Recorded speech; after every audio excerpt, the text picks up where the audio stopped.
Although we can't disprove that there's a God, it is very, very unlikely indeed.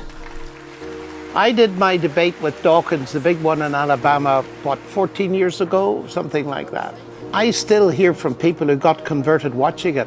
And when they tell me what it wasn't altogether what I said. It was the fact that you treated him with respect, even though his arguments were so vicious. And then suddenly we come down to the resurrection of Jesus. It's so petty, it's so trivial, it's so local, it's so earthbound. I really do believe that if we don't like the heat, we need to stay out of the kitchen. That's the first thing.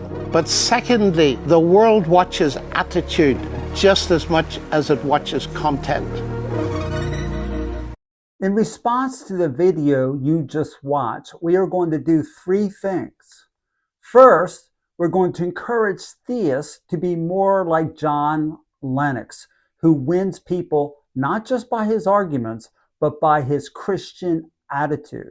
Second, we're going to critique Dawkins' bad attitude in the debate regarding that little segment you just watched, Jesus. He said Jesus' resurrection was something just petty and local, and you saw the dismissive way that he handled that.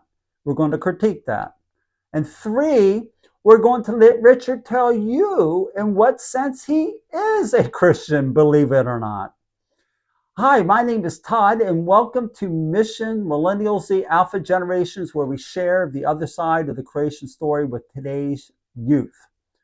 First, Lennox ended by saying, quote, "The world watches attitude just as much as it watches content." How profound. My fellow theists out there need to take his admonition to heart.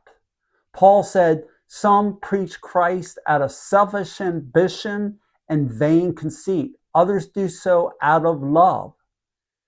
If you're a theist and you are motivated by vain conceit and not love, you are probably an obnoxious and downright belligerent person in the way you interact with unbelievers. You in God's eyes, maybe, are worse off than the atheists you are ostensibly trying to convert. Jesus said you will be judged more strictly than unbelievers. So we gotta walk a tight line, so to speak, in this regard. And it's understandable in one sense how we can get caught up in it. You know, we live in a world that has lost all civility. Just look at most of the characters in DC on both sides of the aisle. They are a reflection of us just as much as we are a reflection of them. And why, oh why, while we're talking about this, does our decisions on politicians always have to be based on the lesser of two evils mantra?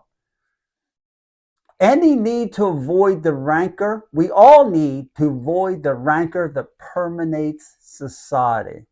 Now, I got this response to one of my recent videos from a guy with a tag name Great Dane. He replied, quote, "You're a really cool person. I expected a completely different response. Amazing. A Christian acting Christ-like. Really nice to see. Keep up the good work by example."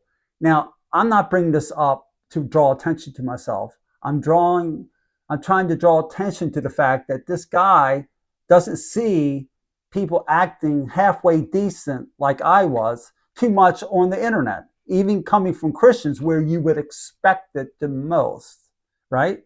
He doesn't see it. That's why he responded this way. He was surprised. Now, what's that say? That's not good. All right, second, let's deal with Dawkins' dismissive statement that Jesus' death and resurrection is such a petty local event that it hardly merits the time of day, as if Jesus were some obscure homeless man who had been run over with a car that nobody ever heard of. One, in response to that, really? Just a local event? Within a few decades of his crucifixion, the gospel of Jesus reached the whole known world. 2, Jesus is the most popular figure in human history. He's revered by Christians, Muslims, Hindus, and most other religions, and even by people who aren't religious. He is the central figure behind Western civilization. And 3, Christianity is the most practiced religion in the world today, with about 3 billion, I guess, and there's 2, I think Islam is second with 2 billion or something of that nature, those numbers. So it's the most practiced religion of the world today, 2,000 years after the obscure, petty person named Jesus was crucified and raised from the dead. Of course, I'm being sarcastic there. Jesus wasn't a petty person. He wasn't obscure. So, anyway, in fact, Christianity is Richard's favorite religion.